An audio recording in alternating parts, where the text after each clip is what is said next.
Hello, everybody, and it's good to be with you again on this Thursday. And I truly hope you have had a chance to go outside for a little bit. What a beautiful day! This is just a wonderful early spring day.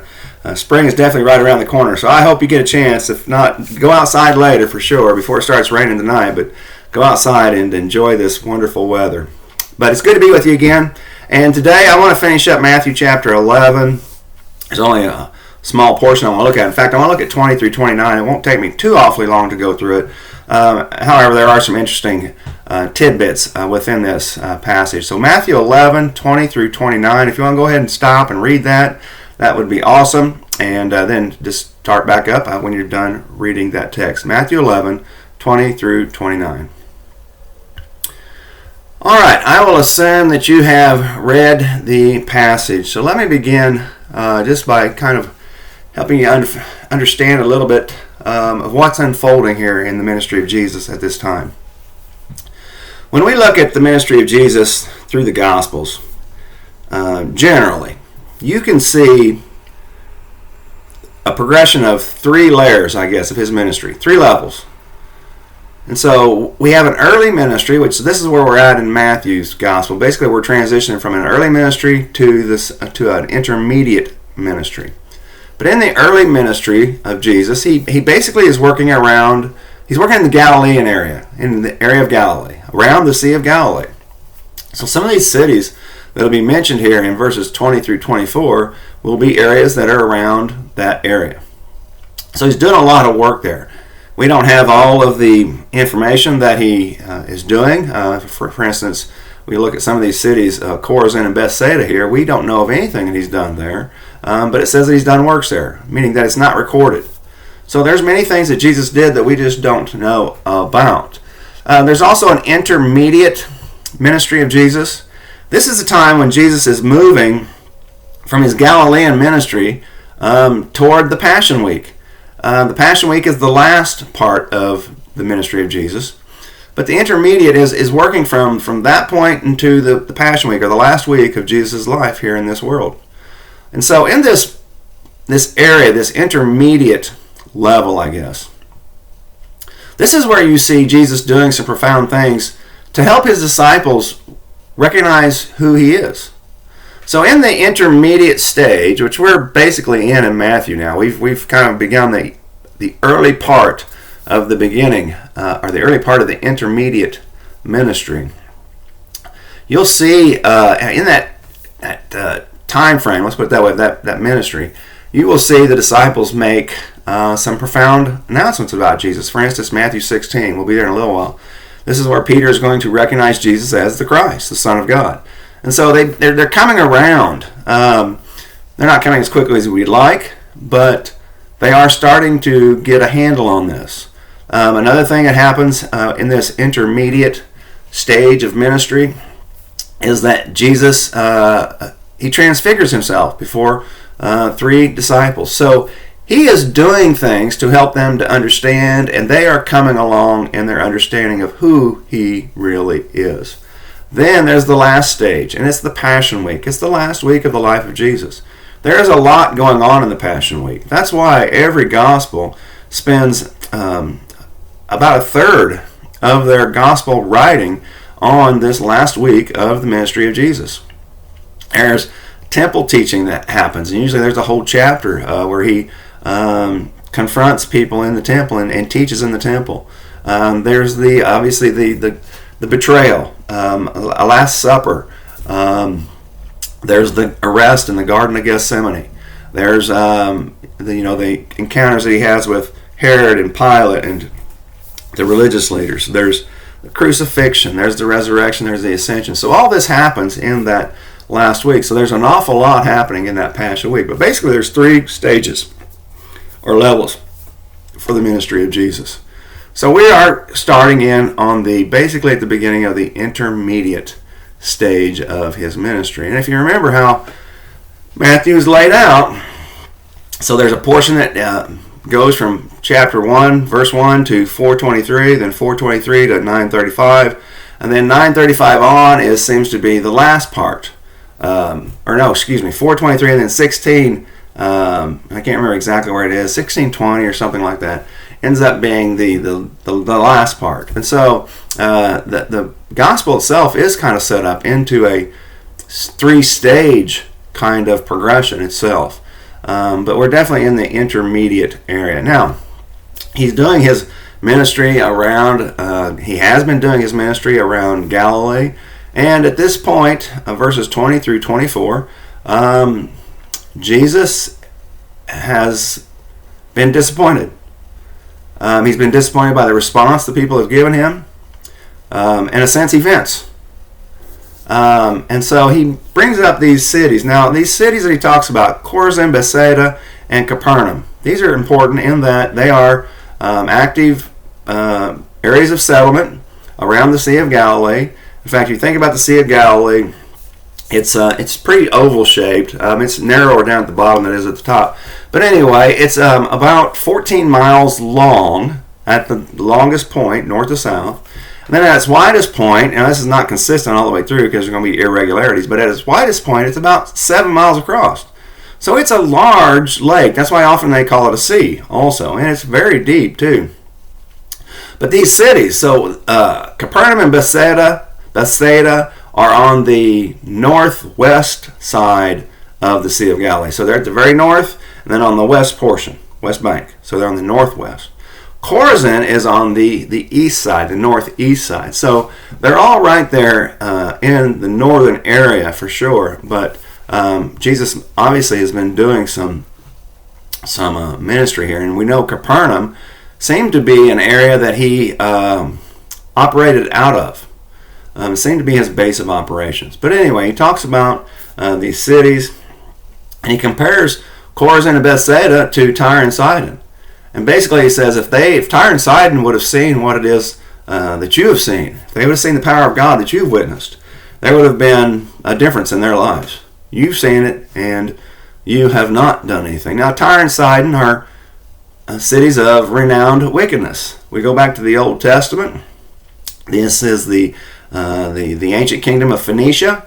Phoenicia was where Jezebel came from, who married King Ahab, who introduced Baal and Asherah worship to, probably not introduced it, but made it popular, made it acceptable. And so these are places of paganism. They've never been in covenant with God. They're not Jewish people. They're not ancient Hebrew people. They're Phoenician people. And so they've never had any relations with God, completely pagan. And they've neglected, Chorazin and Bethsaida are worse than they are because they have neglected the teachings of Jesus. They've denied who he is. They've denied giving their lives to follow or to change or whatever else. But they are unwilling to make a positive response to Jesus. Now, the other place is Sodom. And Capernaum is compared, in a sense, to Sodom. Now, Sodom, we know from the Old Testament. You go to Genesis 19, you know the story of Lot and the angels that come, and that there was sexual perversion in that city. But we also know that there was, Sodom and Gomorrah were punished more than just because of their sexual perversion. They were also punished because of their inhospitality. We learn this from Ezekiel chapter 16. In fact, Ezekiel points this out. He says the only reason why they were destroyed was because they had a surplus of goods and they would not share with the poor and needy. That's what Ezekiel says. And so it's also a wicked place. And Capernaum, a place that has witnessed, again, many activities of Jesus. I'm sure people in Capernaum have heard his teaching. They have seen his miracles. They've heard him make declarations about himself, his divine nature, so forth and so on. And yet they have not responded. And so they are more wicked than Sodom itself, I guess. And then there's this place, Hades. It talks about Capernaum being thrown down into Hades. Let me talk to you about Hades so you don't get too confused about Hades. Hades is not the same as what we consider hell. And I don't know why we use the word hell, because it really comes from Greek mythology.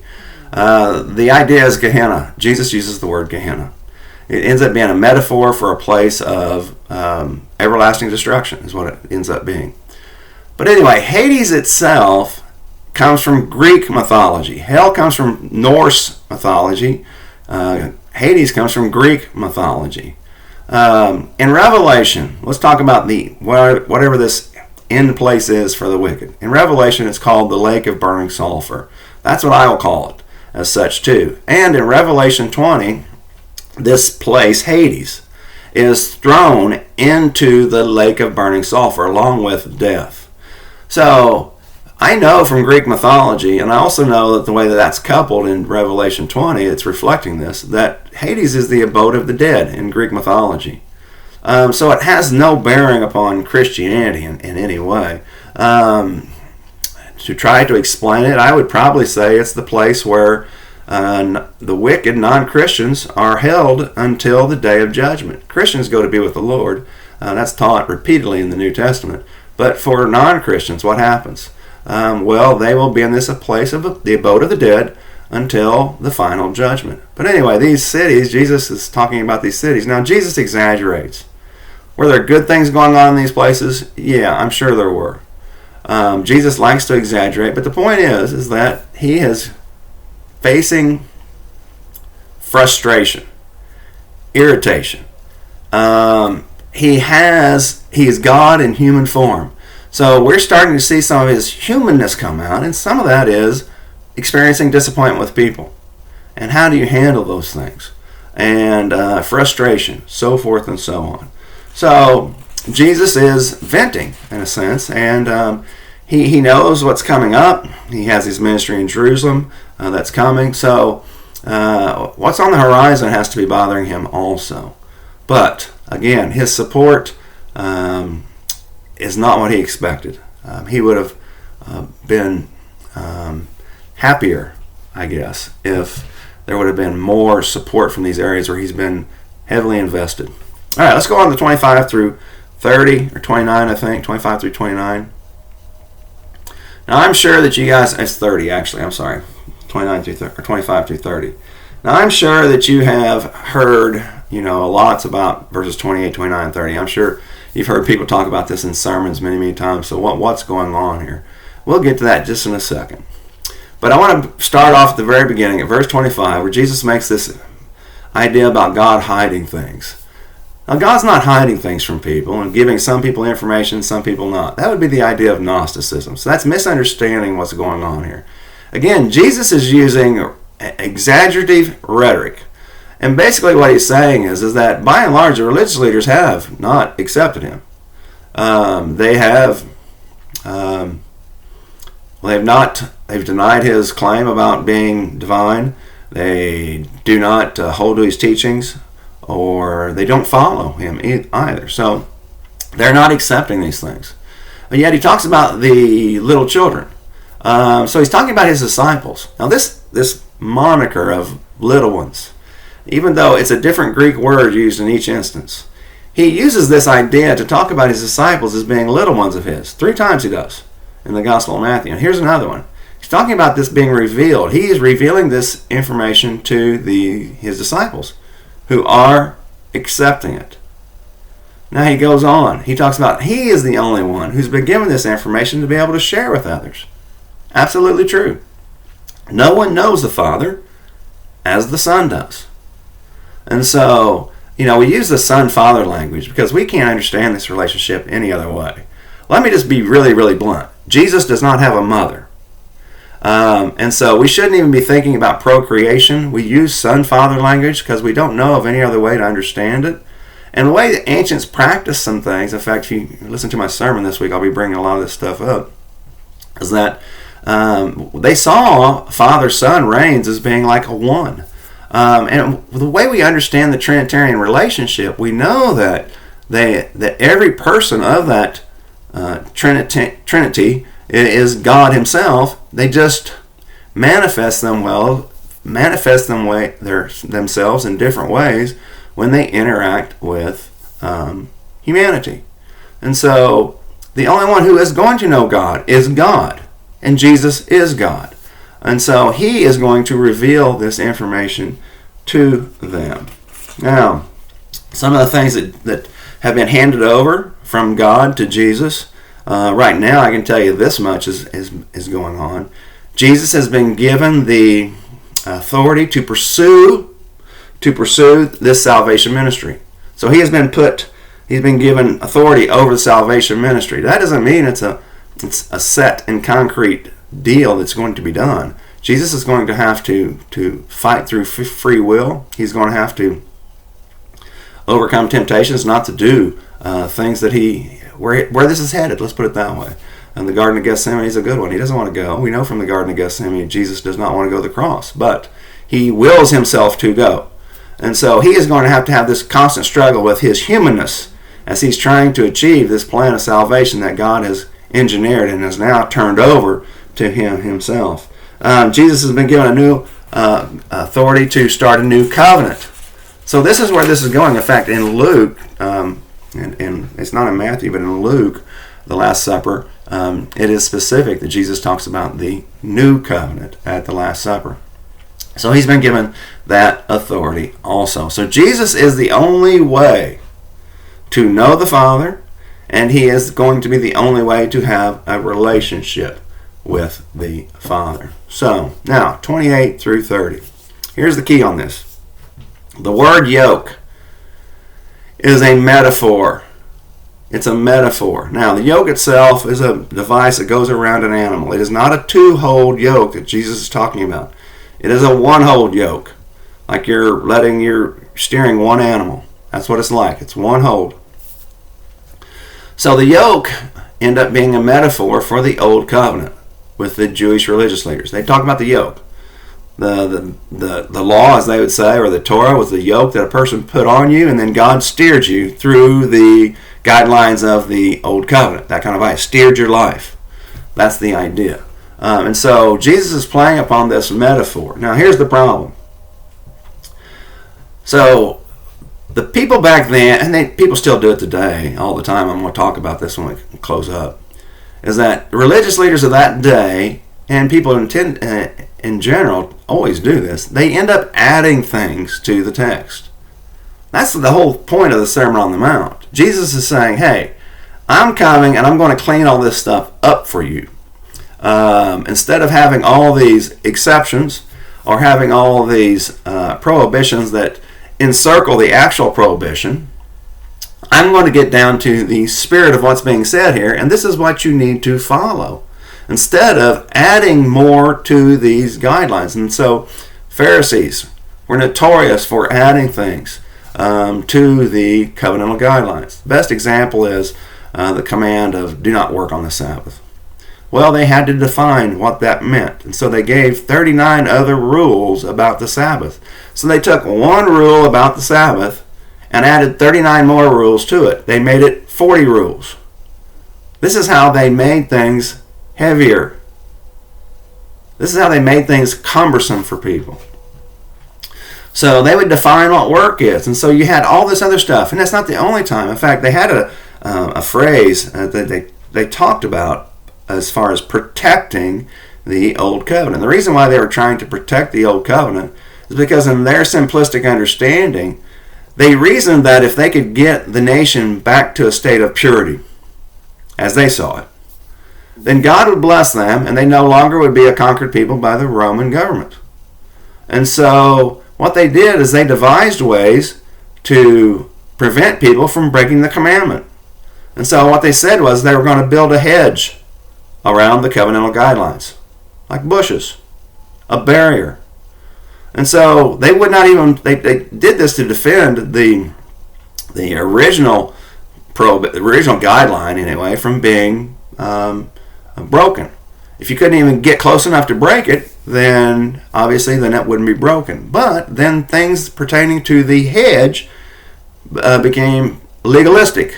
Legal problems. They became legal obligations for people. So they started to be added to the prohibitions. So by themselves trying to protect it, they've made it worse. They had not a good idea, they had a sincere idea. Let's put it that way.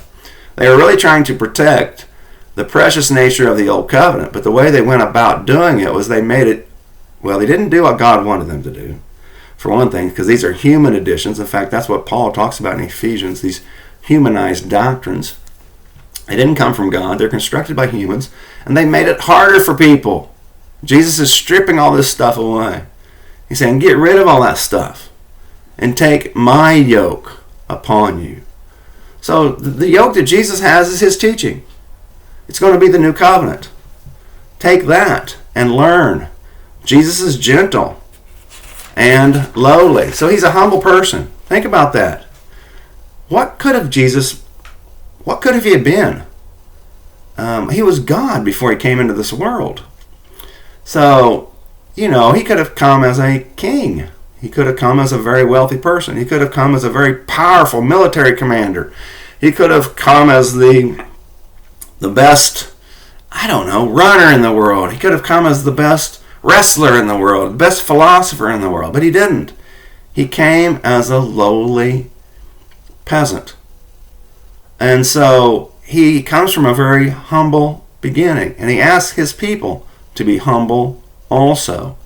And so actually his life example should draw some people to him, because he gave up all his glory so that redeemed people could have glory. In fact, the glory of Jesus is actually on the cross, and it's really, when we think about it, it's really kind of horrid.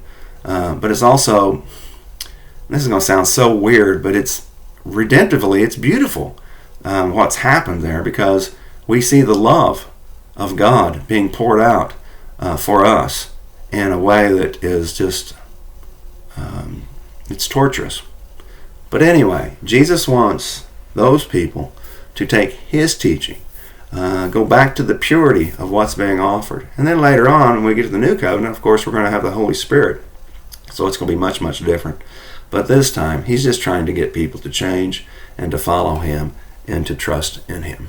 All right, that's enough for today. I'm going to stop there, and I'll be back next week, and we'll get started on Matthew chapter 12. And I hope you're thinking about who you're going to invite to Easter, praying about it. We still have a couple weeks away, but we should have a great service that day, and I look forward to it. And I look forward to seeing you this Sunday also. So take care and have a great rest of your week. Bye.